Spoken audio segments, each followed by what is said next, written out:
Hello दोस्तों, स्वागत है आपका केमिकल नीलेट में। मेरा नाम है दीप चौधरी। आज हम लोग समझेंगे CPCL 2022 का क्वेश्चन पेपर। तो समझने के लिए बने रहिए हमारे साथ वीडियो के लास्ट तक। चलो करते हैं वीडियो को शुरू। हमारा पहला क्वेश्चन है 100% प्योरिटी मीन्स। आंसर है 0% रिसाइकिल। किसी भी मटेरियल की जब प्योरिटी 100% होती है तो उसे दोबारा प्रोसेस नहीं किया जाता। अगला क्वेश्चन है which of the following come under the primary treatment method. Answer है डिट्रियस टैंक। डिट्रियस टैंक का यूज ETP में किया जाता है सस्पेंडेड सॉलिड को सेटलिंग के लिए। नेक्स्ट क्वेश्चन है in water treatment coagulation is use to remove. Answer है कोलाइडियल पार्टिकल। कोगुलेशन प्रोसेस का यूज ETP में कोलाइडियल पार्टिकल को रिमूव करने के लिए किया जाता है। अगला क्वेश्चन है PM10 स्टैंड फॉर। आंसर है particular matter less than 10 micron. यहाँ PM का मतलब होता है पार्टिकुलर मैटर। जो 10 वैल्यू दी हुई है इसका मतलब होता है कि पार्टिकुलर मैटर की साइज क्या है। अगला क्वेश्चन है when Prandtl number is greater than unity for most liquid then. तो इसका आंसर हो जाएगा thermal layer will be thinner. Next question है which law is applied at every node of an electric circuit. Answer है Kirchhoff's current law. Kirchhoff's current law क्या कहता है कि सेंटर की तरफ आने वाले सारे करंट और सेंटर से दूर जाने वाले करंट का योग इक्वल होगा। अगला क्वेश्चन है which of the following drug is use to anti ulcer drug. Answer है साइमेटिडाइन। अगला क्वेश्चन है when a diode is reverse based it is act as. Answer है एन ओपन स्विच। जब किसी डायोड को उल्टा लगा दिया जाता है तो ओपन स्विच की तरह वर्क करता है। अगला क्वेश्चन है high pressure storage tank are use to store product that has pressure above. Answer है 100 किलो पास्कल। जब किसी प्रेशर वेसल में 100 किलो पास्कल से ऊपर प्रेशर मेंटेन किया जाता है तो उसे हाई प्रेशर स्टोरेज टैंक बोलते हैं। अगला क्वेश्चन है once through evaporator are used for. Answer है high sensitive liquids. Heat sensitive liquid को इवोपरेशन के लिए रिसर्कुलेट नहीं किया जाता। अगला क्वेश्चन है on basis of which theory Langmuir isothermic equation is used. Answer हो जाएगा काइनेटिक थ्योरी ऑफ गैसियस। अगला क्वेश्चन हो जाएगा Lewis relationship can be followed by if. तो आंसर है thermal and molecular diffusivity are same. Lewis relationship तभी follow होगा जब थर्मल और मॉलिक्यूलर डिफ्यूजिविटी सेम होगी। अगला क्वेश्चन है high molecular weight polymer are produced using. कह रहा है कौन सा रिएक्शन यूज करके हाई मॉलिक्यूलर वेट के पॉलीमर बनाए जा सकते हैं। तो इसका आंसर है इमल्सन पॉलीमराइजेशन। अगला क्वेश्चन है in a fire tube boiler dot dot. तो आंसर है flue gas flow through the pipe. Flue gas को पाइप के थ्रू इसलिए फ्लो कराया जाता है ताकि अगर डैमेज हो कोरोजन से पाइप ही डैमेज हो। अगला क्वेश्चन है dot dot dot is defined as the number of gram mole of the solute dissolve in 1 litre of the solution. तो आंसर है मोलरिटी। हमें पता है कि मोलरिटी को वॉल्यूम में ही फाइंड किया जाता है। अगला क्वेश्चन है kinematic viscosity is the ratio between. जैसा कि हमें पता है कि काइनेटिक विस्कोसिटी जो होती है वो डायनेमिक विस्कोसिटी और डेंसिटी का रेशियो होता है। नेक्स्ट क्वेश्चन है saturated hydrocarbon are otherwise refers to as. Answer है एल्केन। हम जानते हैं सैचुरेटेड हाइड्रोकार्बन के दूसरे नाम उसके IUPAC नाम एल्केन के नाम से जानते हैं। अगला क्वेश्चन है ये barometer measures dot dot pressure. Answer है एब्सोल्यूट प्रेशर। हम सबको पता है एब्सोल्यूट प्रेशर बैरोमीटर के द्वारा मेजर किया जाता है। अगला क्वेश्चन है hairpin heat exchanger is also called. Answer है डबल पाइप हीट एक्सचेंजर। हम सब लोगों को पता है कि hairpin heat exchanger double pipe को क्यों कहते हैं, क्योंकि इसका कंस्ट्रक्शन आप शेप देखेंगे तो ये हेयर पिन के जैसा होता है। अगला क्वेश्चन है Indian factory act 1948 section 35 top about. हमें पता है कि सेफ्टी के लिए 1948 में एक रूल बनाए गए थे जिसके सेक्शन 35 में मेंशन किया गया है कि उसको आई के लिए प्रोटेक्शन होना चाहिए। तो आंसर है प्रोटेक्शन ऑफ आइज। अगला क्वेश्चन है ball mill should be operated at a speed dot dot dot critical speed. जैसा कि हम जानते हैं कि बाल मिल को क्रिटिकल स्पीड से नीचे ही ऑपरेट किया जाता है, तो इसका आंसर होगा बिलो द क्रिटिकल स्पीड। अगला क्वेश्चन है aerobic submerged formation is preferred dot dot dot. तो आंसर है in presence of oxygen. Open atmosphere में जो फर्मेंटेशन किया जाता है वो ऑक्सीजन के प्रेजेंस में ही किया जाता है। अगला क्वेश्चन है mathematically enthalpy is expressed as. यहाँ सीधे कह रहा है कि एंथैल्पी का फार्मूला क्या होगा। हम जानते हैं एंथैल्पी का फार्मूला H बराबर U प्लस PV होता है। अगला क्वेश्चन है what is the BOD of standard glucose solution. तो आंसर है 224 + -10। जो ग्लूकोज घोल बनाया जाता है उसका बायोलॉजिकल ऑक्सीजन डिमांड कितना होगा, तो इसको जब आप निकालेंगे तो इस 224 के आसपास आएगा। अगला क्वेश्चन है which of the following catalyst use in the manufacturing of vinyl acetate using ethylene and acetic acid. तो आंसर हो जाएगा पैलेडियम। जब इथाइलिन और एसिटिक एसिड के यूज से विनाइल एसीटेट बनाया जाता है तो उसके लिए पैलेडियम कैटलिस्ट का यूज़ किया जाता है। अगला क्वेश्चन है नसल number is the ratio between. तो आंसर है कन्वेक्टिव टू कंडक्टिव रेजिस्टेंस। इसका फार्मूला होता है convective resistance upon conductive resistance. अगला क्वेश्चन है Laplace transformation of A ramp function is. तो आंसर हो जाएगा 1/s²। जब आप अलग अलग सेक्शन के लिए इंटीग्रेशन करेंगे लाप्लास फॉर्मेशन से तो इम्पल्स स्टेप और रैंप के लिए अलग अलग वैल्यू आएगी। तो रैंप के लिए 1/s² होता है। अगला क्वेश्चन है in shell and tube heat exchanger tie rod are use to. तो आंसर है सपोर्ट ट्यूब। टाई रॉड का यूज बफल्स और ट्यूब सीट को सपोर्ट करने के लिए यूज़ किया जाता है। अगला क्वेश्चन है, इन 2 stroke engine the gas exchanger process is called dot dot dot scavenging. Scavenging process में 2 स्ट्रोक इंजन इसलिए यूज़ किया जाता है ताकि जब किसी गैस सिलेंडर या वेसल में गैस को फिल किया जाए तो उसमें ब्रेकिंग या फ्लैक्चुएशन ना आए। अगला क्वेश्चन है, the absorption factor A is the ratio between dot dot dot slope of operating line and equilibrium curve. जो एब्जॉर्प्शन फैक्टर होता है वो रेशियो होता है ऑपरेटिंग लाइन और इक्विलिब्रियम कर्व का। अगला क्वेश्चन है, in Blake jaw crusher pivot element will be at dot dot dot. Blake jaw crusher में जो पिवोट एलिमेंट लगाया जाता है वो ब्लैक जॉ कर्सर के टॉप पे लगाया जाता है। अगला क्वेश्चन है, dot dot dot is a heat exchanger use for heating the feed water before it inter in the boiler. तो आंसर है इकोनोमाइजर। पहले एडीएम वाटर को वेस्ट हीट रिकवर करने के लिए उसको इकोनोमाइजर से पास कराया जाता है, उसके बाद फिर हम उसको वार्म अप करके बॉयलर में फीड करते हैं। अगला क्वेश्चन हो जाएगा, the temperature at which a vapour gas mixture become completely saturated when cold at a constant pressure is. तो आंसर हो जाएगा ड्यू पॉइंट। अगला क्वेश्चन है, time constant of a first order system is the time required to reach dot dot dot percentage of final. अगर time को किस first order reaction के लिए कांस्टेंट कर दिया जाए तो फाइनल रिएक्शन जो होगा 63.2% ही होगा। अगला क्वेश्चन है, hydration and hydrolysis of cement decides dot dot dot. तो आंसर हो जाएगा हार्डिंग ऑफ सीमेंट्स। सीमेंट को अगर वाटर के कंटेंट में लाया जाए तो फिक्स होना स्टार्ट हो जाएगा। अगला क्वेश्चन है, the basic component arm body waist of a robot is known as dot dot dot. तो आंसर है मैनिपुलेशन। अगर किसी रोबोट का आर्म बॉडी और कलाई ये आपस में जाना जाता है तो ये मैनिपुलेशन के लिए जाना जाता है, किसी काम को करने के लिए। अगला क्वेश्चन है, as the preventive maintenance cost increase breakdown maintenance cost will dot dot dot. Answer है डिक्रीज। अगर किसी कंपोनेंट को बनाने के लिए एमओसी और अदर उसके इक्विपमेंट बहुत अच्छी तरीके से डिज़ाइन किए जाते हैं तो उसका ब्रेक डाउन बहुत कम आता है, इसलिए उसका मेंटेनेंस कॉस्ट डिक्रीज हो जाएगा।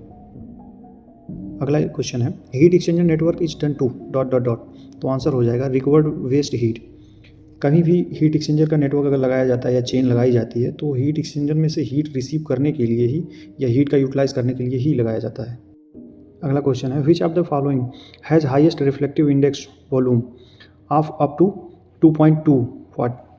तो आंसर हो जाएगा लेड ग्लास। लेड ग्लास का जो होता है रिफ्लेक्टिव इंडेक्स जो वॉल्यूम में होता है बहुत ज़्यादा होता है। लेड ग्लास का ही यूज़ फेस देखने के लिए यूज़ किया जाता है।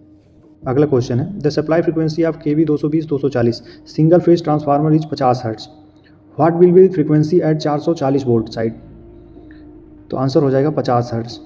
क्वेश्चन में स्टेप डाउन ट्रांसफार्मर का यूज़ किया गया है जिसमें 50 हर्ट्ज फ्रीक्वेंसी को फिक्स किया गया है। तो अगर 240 वोल्ट का भी हम सिग्नल भेजते हैं तो भी उसमें 50 हर्ट्ज का ही सप्लाई मिलेगा। अगला क्वेश्चन है moss related, Rittinger's law state that the work required in crushing is proportional to dot dot dot. तो इसका आंसर हो जाएगा new surface are created. Rittinger's law के अनुसार जब हम किसी लम्ब्स को क्रश करते हैं तो उसका जो क्रिएट सरफेस होता है जो स्मॉल पार्टिकल में होता है वो उसके प्रोपोर्शनल होता है जो लम्ब्स हम लोग क्रश करते हैं। अगला क्वेश्चन है, milk is an example of. तो आंसर हो जाएगा इमल्सन। अगला क्वेश्चन है, which crystalline form of titanium oxide is used to white pigment. तो आंसर हो जाएगा रुटाइल। अगला क्वेश्चन है, a thinly cylindrical shell of diameter d and thickness d is subjected to a internal pressure P. The circumferential stress acting on the cylinder is equal to dot dot dot. तो इसका formula आप use करेंगे तो PD/2T आएगा। अगला question है, transformers have primary turn off 200 and secondary turn off 400 if the primary voltage is 220। What will be the voltage of transformer secondary. तो answer हो जाएगा 440 वोल्ट। इसमें स्टेप अप ट्रांसफार्मर का यूज़ किया गया है जो वोल्टेज की फ्रिक्वेंसी को बढ़ा रहा है। अगला क्वेश्चन है, flocculation is to leach out dot dot dot. Flocculation के द्वारा लीच आउट किया जाता है फाइन पार्टिकल को। अगला क्वेश्चन है, in a process if the deviation of the system from its set point is use to control it then it is called. तो answer हो जाएगा फीड बैकवर्ड कंट्रोल। ये क्वेश्चन प्रोसेस कंट्रोलर से पूछा गया है कि अगर डेविएशन सेट पॉइंट से प्लस में आता है तो उसे माइनस करना पड़ेगा, अगर सेट पॉइंट से माइनस में जाता है तो उसे प्लस करना पड़ता है प्रोसेस कंट्रोल करने के लिए। अगला क्वेश्चन है, the rate at which work is done in an electric circuit is measured in term of. तो डॉट डॉट डॉट। तो इसका आंसर हो जाएगा वाट। कह रहा है इलेक्ट्रिक सर्किट में वर्क डन कैसे मेजर किया जाता है, तो वाट की तरह मेजर किया जाता है। अगला क्वेश्चन है, if the change in the density occur at constant temperature then the process is called dot dot dot. Answer हो जाएगा आइसोथर्मल। आइसोथर्मल प्रोसेस में टेम्परेचर कांस्टेंट होता है। अगला क्वेश्चन है, D D T dot dot dot. तो ये क्वेश्चन DDT का फुल फॉर्म पूछ रहा है, तो इसका फुल फॉर्म होता है dry chloro diphenol tri chloro ethene. अगला क्वेश्चन है continuity equation is based on the conservation of, तो इसका आंसर हो जाएगा mass conservation. Continuity equation mass conservation पे बेस्ड है। अगला क्वेश्चन है ideal fluid design dot dot dot, तो आंसर हो जाएगा incompressible fluid. Ideal fluid incompressible fluid ही होती है। अगला क्वेश्चन है enriching section in a distillation column is to enrich the dot dot dot, तो आंसर हो जाएगा डिस्टिलेट। डिस्टिलेशन कॉलम में 2 सेक्शन होता है, स्ट्रिपिंग सेक्शन और रेक्टिफाइंग सेक्शन। रेक्टिफाइंग सेक्शन से हमें प्रोडक्ट की इनरीचिंग मिलती है, इसीलिए उसे इनरीचिंग सेक्शन कहते हैं। अगला क्वेश्चन है contact process is use to manufacturing, तो आंसर हो जाएगा H2SO4। सल्फ्यूरिक बनाने के लिए 2 प्रोसेस यूज़ किया जाता है, कॉन्टैक्ट प्रोसेस और chamber process. Mostly contact process ही इंडस्ट्री में यूज़ किया जाता है। अगला क्वेश्चन है the efficiency of screw jack may be increase by dot dot dot, तो आंसर हो जाएगा इंक्रीजिंग इट्स पिच। इसका यूज़ हैवी इक्विपमेंट को उठाने के लिए या ट्रक या वाहनों के पहियों को खोलने के लिए यूज़ किया जाता है। अगला क्वेश्चन है degumming of oil is performed using dot dot dot, तो इसका आंसर है H3PO4। ऑयल से फॉस्फेटाइम को रिमूव किया जाता है डिक्यूमिंग प्रोसेस के द्वारा H3PO4 का यूज़ करके। नेक्स्ट क्वेश्चन है a device that separate the solid from the liquid into different fraction is called dot dot dot, तो इसका आंसर हो जाएगा क्लासीफायर। क्लासीफायर के द्वारा लिक्विड से सॉलिड को रिमूव किया जाता है। अगला क्वेश्चन है IUPAC name of C2H5 whole flows into C H dot dot dot, तो इसका आंसर हो जाएगा 3,3 डाइइथाइल पेंटेन। नेक्स्ट क्वेश्चन है the major disadvantage of proportional controller is, तो इसका आंसर है ऑफसेट।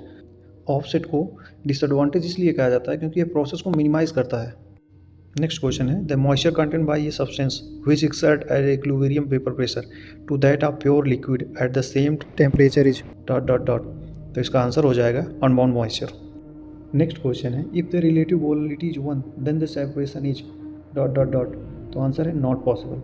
किसी भी लिक्विड मिक्सचर का रिलेटिव वोलेटिलिटी सेपरेशन के लिए 1 से ज़्यादा या 1 से कम होना चाहिए। नेक्स्ट क्वेश्चन है compressibility of a fluid is related to bulk modulus of elasticity as dot dot dot, तो इसका आंसर हो जाएगा 1 बाई इलास्टिसिटी।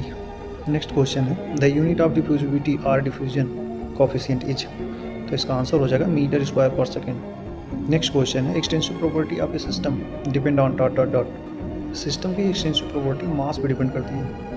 नेक्स्ट क्वेश्चन है for vapour condensing which of the following is used, तो इसका answer हो जाएगा लेटेंट हीट।